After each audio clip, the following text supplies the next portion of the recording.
तेरी जिंदगी कैसे चल रही है दोस्त? कुछ खास नहीं यार। जेब तंग है, हाथ खाली है, जिम्मेदारियां बहुत है। क्या करूं, कोई काम नहीं। इतना पढ़ाई लिखाई करने के बाद भी तुम्हारे पास काम नहीं है? हाँ यार, क्या करूं, कहीं कोई काम ही नहीं मिलता, कोई कोई काम ही नहीं देता। मुझे क्या करना चाहिए कुछ समझ में भी नहीं आता। मैं कोई भी काम कर भी नहीं सकता। अच्छा अच्छा, ये बात है। इस तरह की बातें अक्सर आप में और आपके दोस्तों में हुआ करता है। जब आप अपने दोस्त से मिलते हैं, जब आप किसी अपने परिचित से मिलते हैं, जब आप अपने किसी ऐसे चाहने वाले से मिलते हैं, तो पहला प्रश्न यही होता है कि क्या चल रहा है यार, कैसे चल रहा है। मकसद कि आप ये जानना चाहते हैं कि हमारे दोस्त की लाइफ, हमारे चाहने वाले की लाइफ, हमारे जो शुभचिंतक हैं उनकी लाइफ कैसे चल रही है, कहीं कोई प्रॉब्लम तो नहीं है। सही कह रहा हूं या गलत कह रहा हूं? अक्सर लोग यही जानना चाहते हैं, और शायद आप भी पूछते हैं क्या चल रहा है, कैसे चल रहा है। तो अगर इसकी हम बात करें कि किस तरह की स्थिति चल रही है, किस तरह की परिस्थिति चल रही है, और अगला आपको जवाब देता है क्या करो यार, कुछ खास नहीं, कुछ खास नहीं। यह शब्द जो है कुछ खास नहीं का मतलब इसके जीवन में बहुत कुछ है, बहुत कुछ परेशानियों को ये झेल रहा है, बहुत कुछ परेशानियों को लेकर ये चल रहा है। इसके पास जीवन में काफी अभाव है और ये परेशानियों का सामना कर रहा है। यह शब्द जो है कुछ खास नहीं, यह शब्द यह बता रहा है कि आपके जीवन में परेशानियों का अंबार है। आपके जीवन में परेशानियां कुंडली मारकर बैठ चुकी हैं, जाने का नाम नहीं ले रही है। और दूसरी बात, अगर आपने ये कहा कि जेब तंग है, कुछ खास नहीं, यह जेब तंग है, कुछ खास नहीं, यह शब्द यह बताती हैं कि आपके जीवन में आर्थिक अभाव है, आपके जीवन में पैसे का अभाव है, और यह अभाव ही आपके समस्याओं का कारण है। जैसा कि हम सब जानते हैं कि लगभग 95% जो प्रॉब्लम है, जो समस्याएं हैं, वो पैसे की वजह से ही होती है। अगर आपके जीवन में समस्या है तो कहीं ना कहीं उसके केंद्र बिंदु में पैसा जरूर है। एक शब्द अक्सर आपने सुना होगा कि पैसा कुछ नहीं होता है, लेकिन मेरे प्यारे दोस्तों, डियर स्टूडेंट्स एंड फ्रेंड्स, पैसा सच में सब कुछ नहीं होता है, लेकिन आज के जमाने में पैसा बहुत कुछ होता है। अगर पैसा नहीं है आपके पास, अगर आपके पास किसी तरह का अभाव है, तो आप अपने जिम्मेदारियों को पूरा नहीं कर पाएंगे।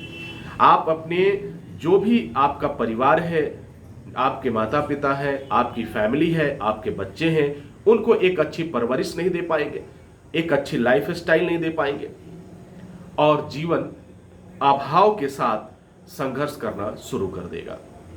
क्योंकि परिस्थितियां जो है वो तो ऐसे ही रहेंगी, परिस्थितियां बदलने वाली नहीं है, आपको बदलना होगा। अक्सर लोग परिस्थितियों को बदलने की कोशिश करते हैं और यहीं पे वो गलत कर जाते हैं, क्योंकि हम कभी भी परिस्थितियों को नहीं बदल सकते, हम अपने आप को बदल सकते हैं। अगर आप अपने आप को बदलना चाहते हैं तो निश्चित रूप से आपकी परिस्थिति भी बदल जाएगी। अब जरा सोचिए, जो परिस्थिति कल थी वही परिस्थिति आज भी है, उसमें कोई बदलाव नहीं होने वाला है। सूरज अपने समय से उगता है, चंद्रमा सूर्य जो है अपने समय से अस्त होता है, चंद्रमा अपना काम कर रहा है, हवा अपना काम कर रहा है। तो ये सभी लोग अपने नियत समय से काम करने वाले हैं और हम इसे बदल नहीं सकते। किसको बदलना है? अपनी सोच को बदलना है, अपने कार्य करने के तरीकों को बदलना है, आपको अपने आप को बदलना है।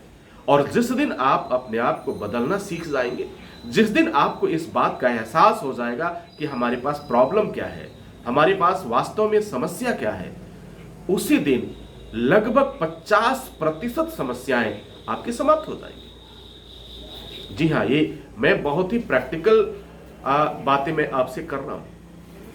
एक समय ऐसा था, मेरे पास भी काफी समस्याएं थी, मैं काफी परेशान हो गया था कि मुझे क्या करना चाहिए।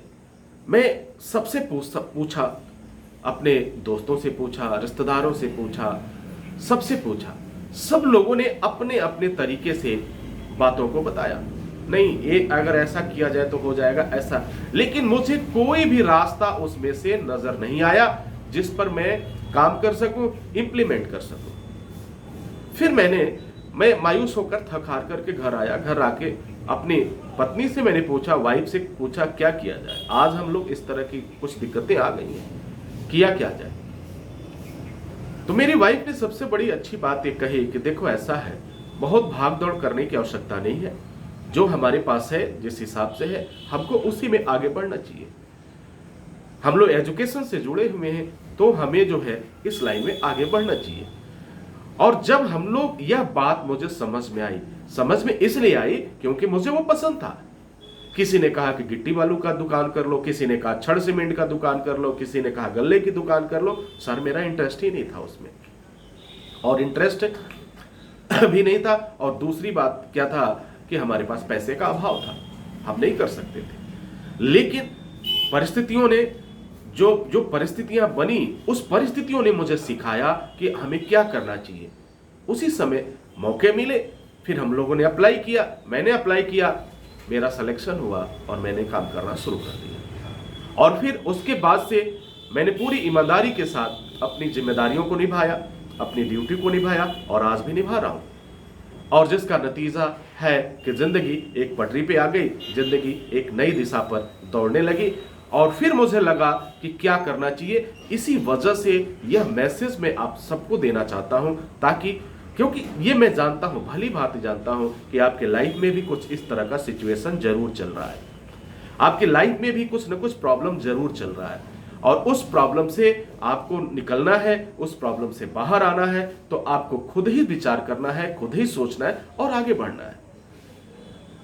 तो आई होप कि ये सारी चीजें आप समझ पा रहे होंगे। इसी के साथ मैं इजाजत चाहूंगा। Wish you all the best. Thank you for watching, thank you for learning.